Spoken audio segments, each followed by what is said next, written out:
This is Tom Fox. I'm the Compliance Evangelist. I would like to welcome you to an exciting new series I'm putting on each month in 2017. In the month of January, I'm going to go through 30 days to a better compliance program.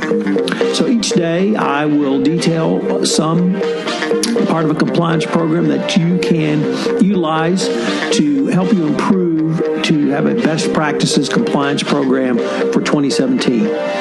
With the operationalization of compliance mandated by the Department of Justice in the form of their compliance counsel, Hui Chen, and incorporated into the FCPA Pilot Program announced by the Department of Justice in April 2016, it's more important than ever that you upgrade your compliance program and show how you've operationalized. In this series, I'm going to help you do that. I hope you will enjoy this series. I hope you will join me, and I look forward to this journey with you.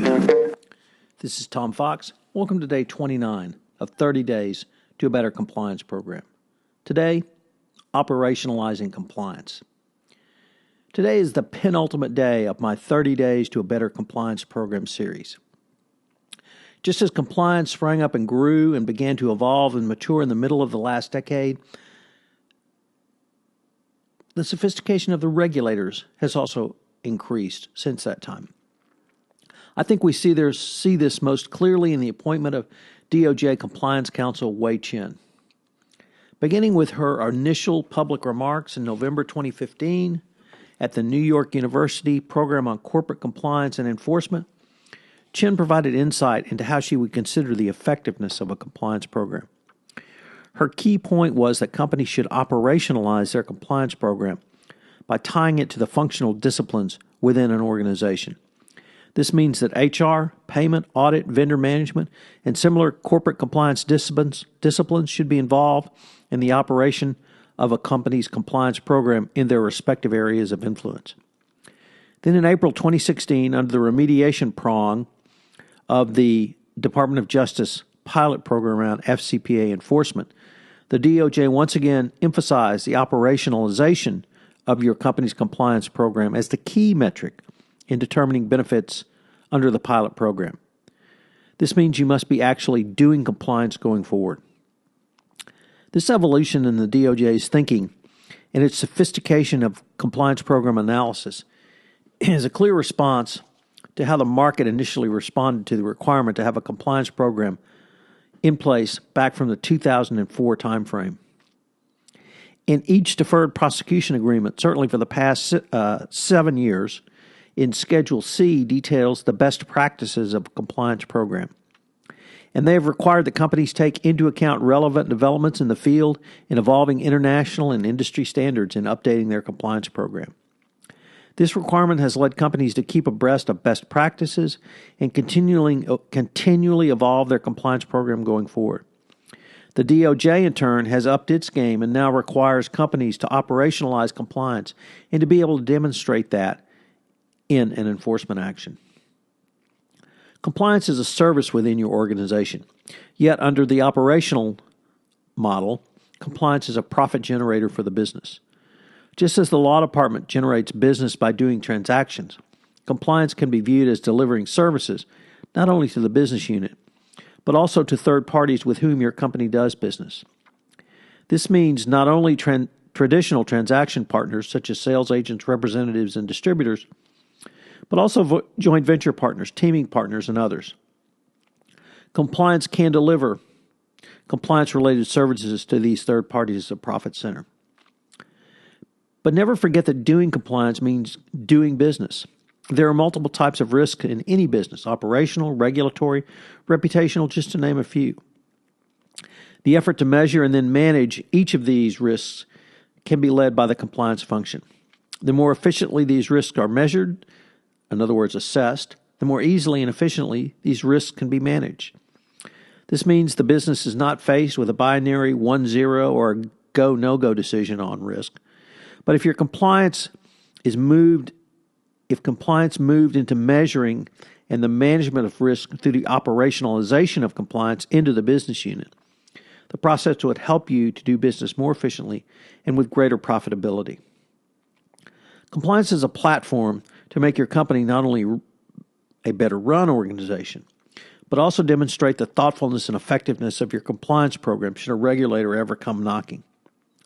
This is because if you operationalize compliance into the fabric of your organization, compliance internal controls will touch every aspect of the employment experience in a way that is not obtrusive and will not slow down what you are trying to achieve as a business. Take compliance as a platform in HR. At every point in the talent management cycle, HR can insert compliance into that cycle. Those points include the pre-employment interviewing and screening process, the interview process with progressively higher senior management, the initial onboarding process, the quarterly, semi-annual, and annual performance review process, the annual bonus process, assessment and award, promotions of existing employees. The platform of compliance can reach each of these touch points, and you now have an internal control burned into HR, which is a compliance internal control, if you utilize it. Further, if there's any attempt to circumvent or override any one of these HR internal controls involving the hiring of a son or daughter of a foreign official, then a red flag can be raised and sent to the compliance function for further review. Compliance is also a marketing platform. Some attention has been paid over this 30 days to the use of compliance as a recruiting tool for millennials. One of the facts is around the millennial generation is they want to work in companies that seem to be doing business ethically and in compliance, all while making money. Moreover, as Ethisphere demonstrates annually with its world's most ethical companies, businesses which win those awards on average exceed the New York Stock Exchange blue chip average for profitability. It will be interesting to see the results of ISO 37001 certification on financial profitability. Compliance embraces public advocacy. The Volkswagen emission testing scandal is one of the largest corporate scandals over the past few years.